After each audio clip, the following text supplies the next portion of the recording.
Welcome back, everybody, to our third installment of Yes TV. That's what we'll call it. I'm excited to welcome MaryBeth Harmon, our clinical director at the Yes Counseling Clinic that we operate. MaryBeth, how are you today? Hi, I'm wonderful, and I'm so happy to be here with you today. Okay, so I know you've been with us for about a year and a half now, and we were able to get our licensing from New York State, so that's been an exciting year ride, and we're real happy to do that, and to have that behind us now. So, why don't you tell me a little bit about what we're doing at the clinic? We actually have had such a wonderful year and a half. At the clinic, we offer counseling services for children and adolescents ages 5 through 21 years. And we provide outpatient counseling, comprehensive evaluation, as well as medication management if needed to individuals who are coping with a change in their family situation, or if they're experiencing a stressful life event, or just need general support in any way. So if I was having, my child was not wanting to go to school, was saying they have stomach pain, and I went to the doctor, and it certainly was that the child is physically okay. What might I do? What might I expect if I were to call up the Yes Clinic? That's actually a great question, because oftentimes people don't know what to expect when they're considering making a referral for counseling.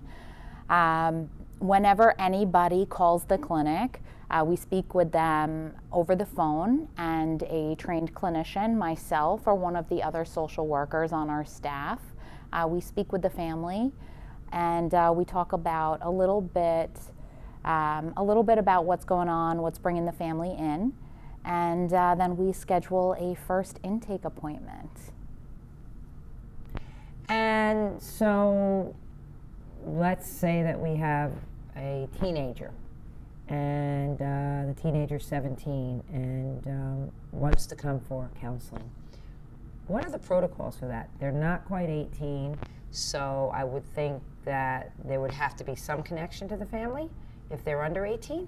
How is that handled for a 17-year-old versus a 19-year-old that can certainly come in and say, this is what I would like? We always want the parents involved, but how do you handle that? That is actually a really great question.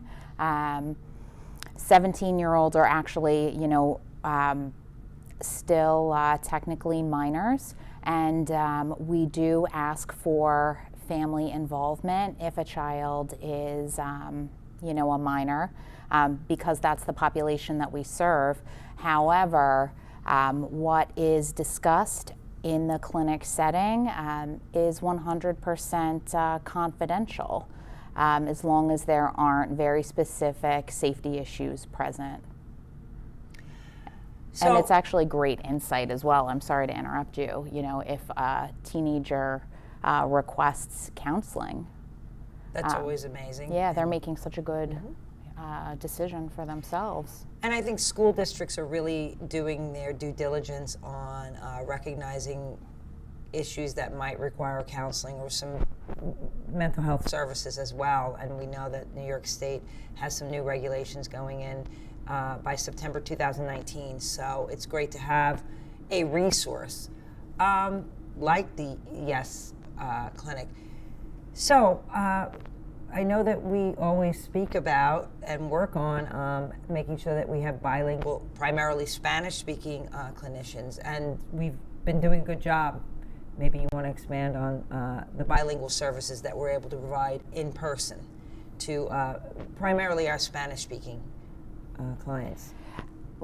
Here, at the clinic, we employ master's level clinicians, all of which are social workers. That means that they are licensed by New York State to practice, and we have social workers who speak English, Spanish and Creole, actually. And our doctor actually speaks 5 languages. Oh. So there's definitely access to an array of services. So again, children are usually in school during the day. So when do you primarily operate where you're seeing clients? What would those hours be? Would they be conducive to families and children? Absolutely. Our clinic is open Monday through Friday, 2 p.m. through 9 p.m. And we're also open on Saturdays from 9 p.m. till 4 p.m. 9 a.m.? 9 a.m., yes. 9 p.m. to 4 a.m. would be a little late. So, and I know that we see all different levels of children, and you keep me apprised of what's happening at the clinic. It's so exciting, and the work you're doing, and I want to say that to you. And I respect it and appreciate all of the team there. But we do have young people that come in, and they need a higher level of care, and they're a higher risk to themselves. A lot of that's stress. So, and PTSD. Maybe you want to expand on some of those things for parents, all things for parents to be looking at, but talking specifically about that post-traumatic stress that we see in a lot of people engaging in clinical services. So I actually saw a statistic about a week ago, and if anybody has additional questions, they can always contact us. But it could be up to 90% of our population as individuals, children, and adults combined. We experience some form of trauma in our lives, and each person handles those things differently. Any type of response to trauma is going to really have to do with what type of event occurred, the severity of the event, how long it lasted for, and a few other factors. It can be very, very overwhelming when a person is experiencing a stressful life event. But recovery is possible. Things may not necessarily be exactly the same as they were before that person experienced that life change, whatever it was. And I can talk a little bit about those things if you'd like me to. But the goal is to be resilient, as resilient as possible, and to heal from whatever occurred. Human beings definitely have the capacity to feel better and to transition into what's known as a new normal. Right, so there's hope. And there are Absolutely. So your clinicians, the social workers, everybody's working towards providing the tools for these children and young people to kind of help themselves to find that direction. Not one size fits all. So there are different strategies. So you make up an individualized plan for each client, child or adult, We adolescent? absolutely do. Okay. We absolutely do. Whenever a child or adolescent and their family, whenever they come into the clinic, each situation is a little bit different. Just like you said, it's individualized. We do a interview with the family, and we talk a little bit about their life experiences, at their readiness, of course. We talk about what's bringing them in. We talk about their goals for treatment, and we also, the doctor also meets with the family as well. And I know that we worked hard on really developing systems that can allow the young people, even as young as 5 or 6, to somehow engage in what they want their goals to be and how they want to achieve those goals. And that's an amazing thing. And it's not easy what you're doing and your staff are doing, but it's so vital. It's everything we're seeing in the news today with violence, substance abuse, and we're going to touch upon that later. But really exciting things are happening now. They really are. We've had so much, positive growth at this clinic. I'm so excited about the services that we'll be offering even a year from now. So MaryBeth, I want to circle back around and talk about the things that create this kind of PTS syndrome, and we've heard it so much in our news and everything. So I really want to go back to that. What are some of those things, that these life stressors and these events that might occur? What you're really referring to is trauma. A traumatic event is any type of event that threatens a person's physical well-being and or emotional well-being. That event is sometimes a one-time occurrence, and sometimes people experience trauma that unfortunately extends over a period of time. So that might have to do with unfortunately being exposed to war, any type of community violence, terrorism of any kind, abuse at home or otherwise. It also may have to do with natural disasters or losses, the death of a family member, a friend, any severe life changes, medical illnesses, significant bullying at school, which is, technically harassment and emotional abuse. All of these things can be traumatic. The interesting thing about trauma is actually that it's pretty relative. So what might be traumatizing for one person might not be, so impactful for another person. Each of us is a little bit different. What we see with healing from those types of stressful events, it has very much to do, like I said before, with the type of event itself and whether or not the person is alone in experiencing that event, or if they are one of many people that experienced the same thing. Those type of occurrences, such as hurricanes, natural disasters, things of that nature, while the initial occurrence is so unfortunate, positive things can come of it. It's very interesting, and it's a strange thing to think about it in that way too. Yes, exactly. I know we're hearing a lot when we see this gun violence, and we know we're in the middle of an epidemic with heroin. I think we're always in the middle of an epidemic with alcohol and other substances, but certainly the heroin has gotten everybody's attention. And so you have those issues of, the PTSD perhaps driving some of that violence, driving that substance abuse for sure.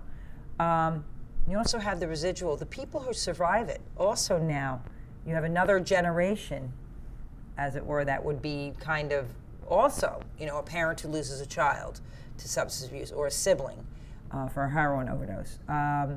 Or somebody who was in the next high school next door even. It doesn't even have to be a direct impact. So you have those secondary things that can occur, and that, especially for children and adolescents, that the brain development isn't even completed yet, and they're facing these huge, really life and death kinds of situations, and going through those that maybe in previous generations we hadn't seen. So even though you might not have attended the high school, you could actually exhibit some things because you were in high school 3 away, or it was a cousin's friend, And so those are things. Have you seen that a little bit in the clients and the young people that are coming in general into counseling services, not just at our clinic, but those kinds of things being discussed, almost like that's secondary? Yes, absolutely. There's also a term for that, vicarious trauma, vicarious stress, hearing about, very devastating things that happen to our friends, our loved ones, or just seeing it on the news in our communities. Okay, because I I would imagine that, I mean, even for adults, you can see that after 9/11, whether they even were close to somebody that was lost. It was such a time that a lot of people experienced, thank you for the word, vicarious stress. So now, what is the goal? I guess the goal is for the child and the adolescent, the family, to find new normal, to work their way through these things. So how do we know when the child or the adolescent and the family is ready to go on their own again, so to speak, and to end their time with counseling services? Because sometimes people think, well, if I go, that's forever, and the idea should be the exact opposite. So maybe you can give us a little bit of information on that, kind of how we begin to move towards resolution of what this young person was going through. Whenever we're working with anybody who comes in for services, we are clinicians providing treatment, but at the same point, that person has to do what they're ready for. So along the way, we come up with a treatment plan that the child and the family agrees to. And we go back every few months, within every single 90 days, and we have a discussion about how they feel they're progressing. Are they feeling any better? What's helpful? What's not? What things do we need to keep doing because they're positive? And which things don't we necessarily need anymore? And as that person continues to meet their goals, and only if applicable, because it's not always applicable, but for people who ever struggled with any type of thoughts of self-harm, things of that nature, if they're maintaining their safety, that's absolutely wonderful as well. They're healing.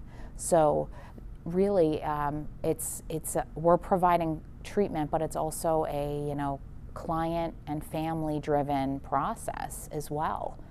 And they decide, what they're ready for and what they'd like to work on. So we start to meet weekly at first, and as a person progresses through the program, we might start to meet every 2 weeks, and then drop down to every 3 weeks, and then do monthly check-ins for a little bit. And if they're doing well, then we move to finish treatment, and they're done with the program. They can always come back in the future if they need us, but it's actually a very nice thing to see people feeling better and not necessarily needing those services anymore. And having the tools, because life is always a series of stressors, but really enabling the family and the young person to address the next time. Of course, they could always come back, but that, to me, is what I love the most about it. They're really empowered and enabled to, and I've seen that, to go out there in the world and make their way and have those things that you guys do so many things about coping mechanisms and who should I call and what things do I need to do. How do I speak up for myself? Right. Every person advocacy, sure, absolutely needs to be able to do that, and especially our kids and our teenagers, they need a safe space to speak their mind. So and here's this person there that really is confidential, even if they are working with the families. They really, that's to me critical. Absolutely, it definitely is.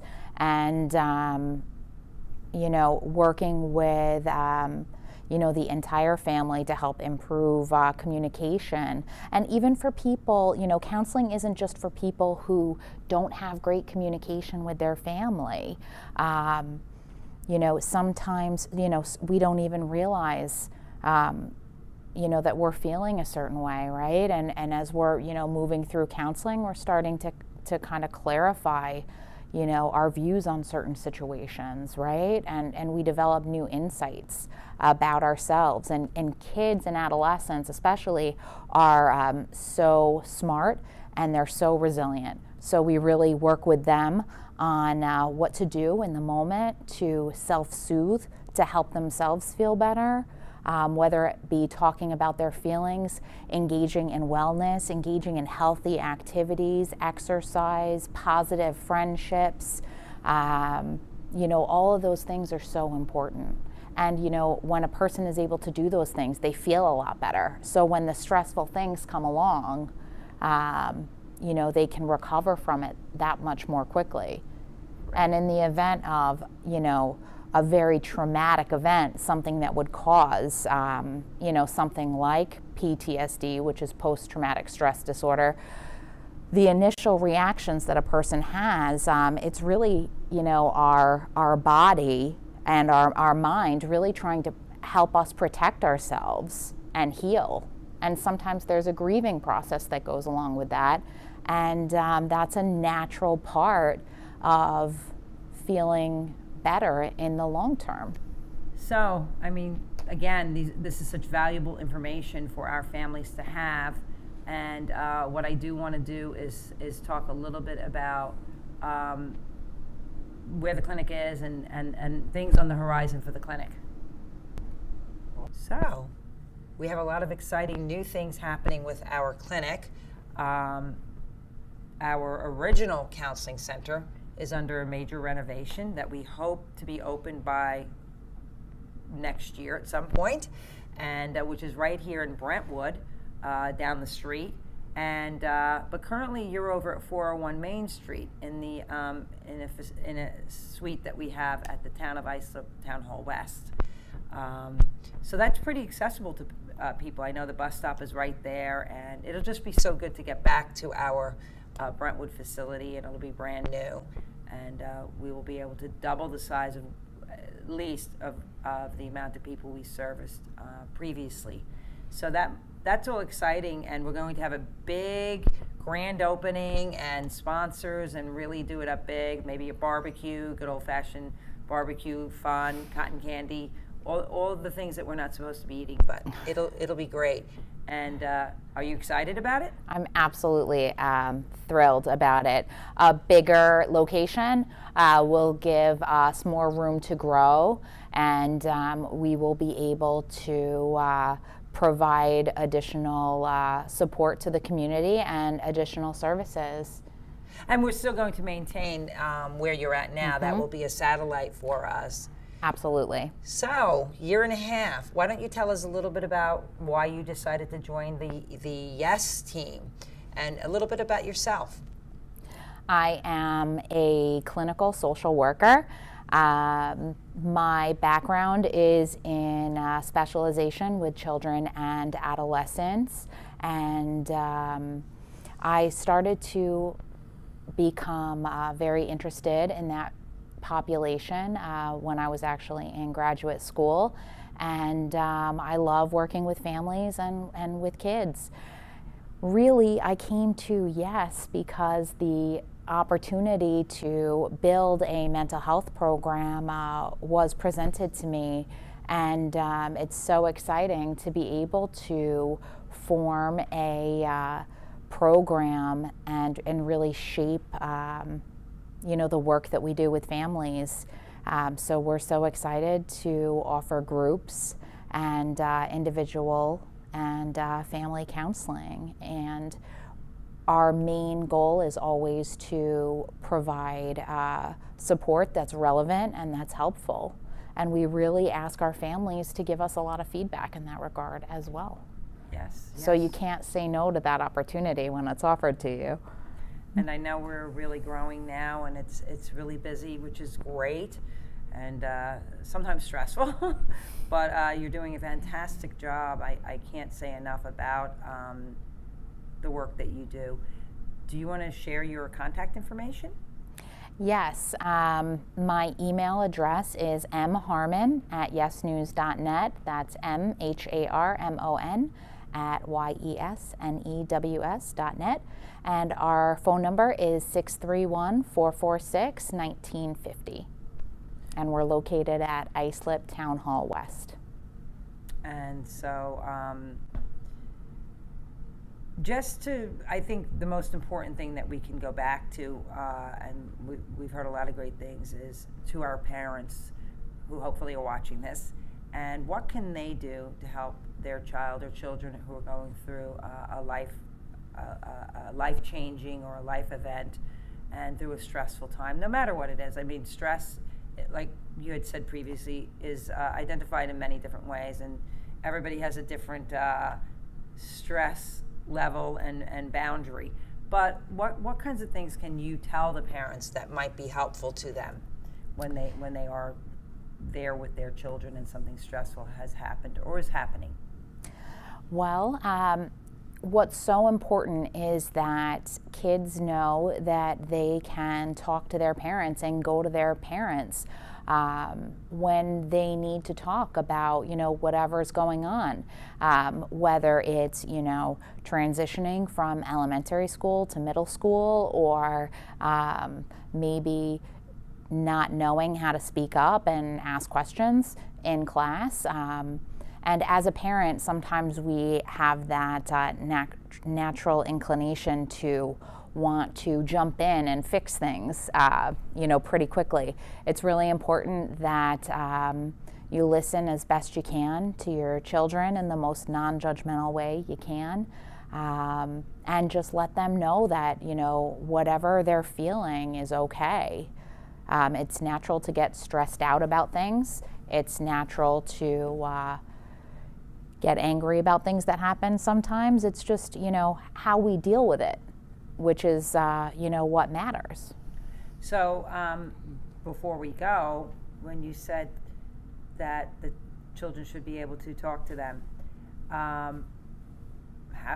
creating that environment, maybe just if you have a few ideas on that, how does a parent create that environment that will be open and free-flowing of ideas and issues? And that's never easy. I mean, as a parent, you love the child you want to protect, or you want them to be the best they can be, but do you have any ideas on that and things that are helpful to doing that? So prior to the stressful situation occurring, how do you build that? And I know that's probably like the $1 million question, but I'm sure you have some ideas for our parents of maybe younger children, how to begin doing that from the beginning so that they do feel comfortable and are able to go to their parents, because that's number one. And then after that are schools and all of us at Yes and at the church, but number one is that parent. So any ideas for young parents listening to this today and watching? Well, check in with your kids regularly. We live in such a fast-paced world. It's not always possible to sit down every single night and all, have dinner together like it was in generations past. But even, if you're picking up your child from, sports practice and taking them someplace else, check in with them. Ask them, how things were at school, how things are, with their friends. And remember that you don't have to be perfect. A lot of what will happen is that, your children will watch how you handle stressful things. And, if you're able to do it in a way where, we make mistakes and we move past them, kids will know it's okay to do that too. You can check in with them before they go to sleep at night, things like that. Just letting them know that you're there if something comes up, whether it be something, very, very serious, or something, less so. So check in with them about maybe things they had discussed the week before. They were having an issue maybe with the child sitting next to them. You might want to say, oh, how is that going? Because a lot of times they don't volunteer those things. Right. So making more pointed questions than general, how was school? Right. I've heard that. Absolutely. So those kinds of things, because how was school is always going to get the response, okay. Okay. Right. So being more pointed, how was the math test? How did you do on, at your trombone lessons? That Absolutely. kind of thing. More pointed communication. Absolutely. And if they tell you something that makes you uncomfortable, that's difficult, or you want to get upset, or you want to call the teacher, again, listening to their cues. Absolutely listening to their cues. And if they're telling you something that makes you uncomfortable, that's normal as well. But also be glad that they're telling you, that they're volunteering that information as well. So don't jump and call the school if they're saying, please don't say anything, I just need to tell you this, that you want to honor those, unless it's life and death, obviously. Yeah, it really depends so much on the situation. So great to have you here today. I'm so excited to move forward with our clinic, and without you, MaryBeth, none of that would have happened. So I want to thank you for joining me today, and also joining Yes a year and a half ago, and all the great things that you have brought to us. And I hope it's been as rewarding for you. It absolutely has. And throw out just the phone number again for the clinic. We're located in Islip at Town Hall West, and our phone number is 631-446-1950. And all of us and all of the staff, we're all here if you need us. If you're not sure, call up and they can let you know what you might want to. It may not be that counseling is the right way to go, and certainly MaryBeth and the staff can tell you. Thank you, everyone, for joining us.